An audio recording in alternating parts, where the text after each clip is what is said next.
Assalamualaikum dan salam sejahtera. Selamat datang ke podcast kami, Sulam di Hati Kami bersama anak-anak pasti. Podcast ini dihasilkan bagi berkongsi pengalaman kumpulan kami dalam melaksanakan program servis Learning Malaysia ataupun dikenali sebagai Sulam di Sekolah Pasti. Kami akan berkongsi tentang aktiviti, pengalaman serta impak program ini kepada pelajar dan komuniti. Saksikan.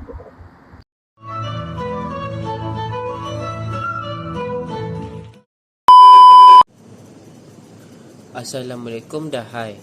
Nama saya Yusri Azmi bin Ayub, nombor matrik H23A1393. Kami merupakan pelajar khusus kesukarelawan yang terdiri daripada 10 orang ahli. Program Sulam ini telah dikenal pasti di Sekolah Pasti dengan tujuan membantu perkembangan pembelajaran kanak-kanak prasekolah. Sepanjang program ini, kami menjalankan aktiviti pembelajaran yang interaktif dan menyeronokkan bagi meningkat kemahiran asas kanak-kanak. Selain itu, program ini memberi peluang kepada kami untuk mengaplikasikan ilmu yang dipelajari serta memupukkan nilai kesukarelawan dan tanggungjawab dalam diri pelajar. Secara keseluruhan, program ini memberi manfaat kepada pihak sekolah dan juga kepada kami sebagai pelajar. Sekian, terima kasih.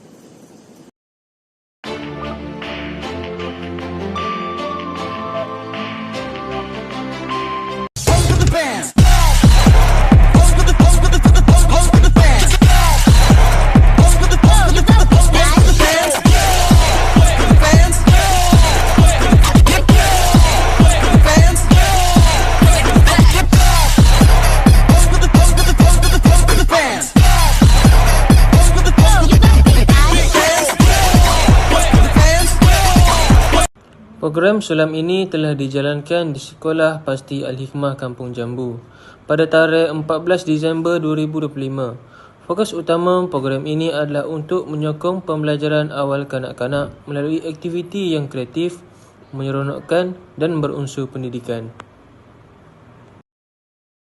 Seterusnya, aktiviti bersama kanak-kanak di Pasti. Antara aktiviti yang dijalankan termasuk aktiviti mewarna dan musical chair. Aktiviti ini dirancang untuk meningkatkan kemahiran motor, komunikasi serta perkembangan sosial untuk kanak-kanak. Sepanjang program ini berlangsung, kami dapat melihat keterujaan dan kegembiraan para pelajar Tadika Pasti, dan juga sepanjang program ini ia memberikan satu pengalaman yang sangat bermaknalah kepada kami sebagai pelajar Universiti Malaysia Kelantan.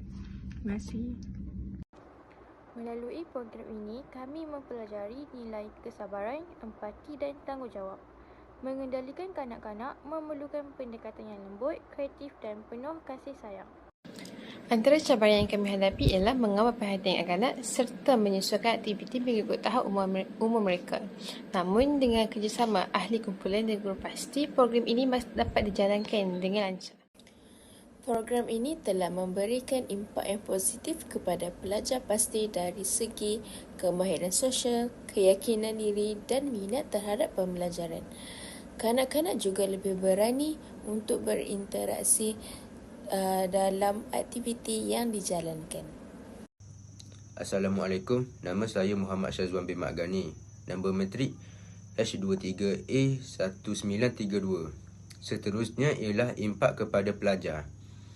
Sebagai seorang pelajar universiti, program Sulam ini memberikan pendedahan awal tentang dunia pendidikan dan khidmat masyarakat. Ia membantu kami menjadi lebih bertanggungjawab dan peka terhadap keperluan komuniti. Kesimpulannya, pendekatan Sulam berjaya menghubungkan pembelajaran akademik dengan pengalaman sebenar di lapangan. Kami berharap program seperti ini dapat diteruskan pada masa hadapan demi manfaat pelajar dan komuniti. Terima kasih kepada pihak Sekolah Pasti dan semua yang terlibat. Sekian, wassalamualaikum dan salam sejahtera.